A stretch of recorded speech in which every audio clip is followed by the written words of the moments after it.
महादेवी हत्तीड वनताराला जाणं हे षडयंत्र आहे. माजी खासदार राजू शेट्टी यांनी हा आरोप केला. वनताराला वाईल्ड लाईफ प्रोटेक्शन ऍक्ट नुसार मान्यता नाहीये. राजू शेट्टी यांनी खळबळजनक दावा केला.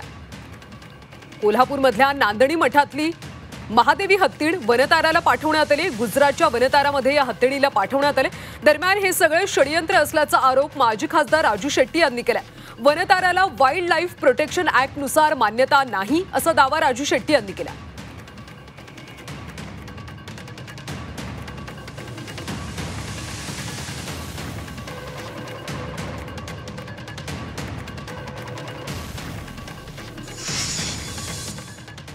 माहिती अधिकारानुसार जी माहिती मागवली आहे, वनतारा हा प्राणी संग्रहालय मान्यता प्राप्त नाही, त्यांना कसल्याही प्रकारची मान्यता नाही आहे असं पर्यावरण मंत्रालयानं सांगितलेलं आहे.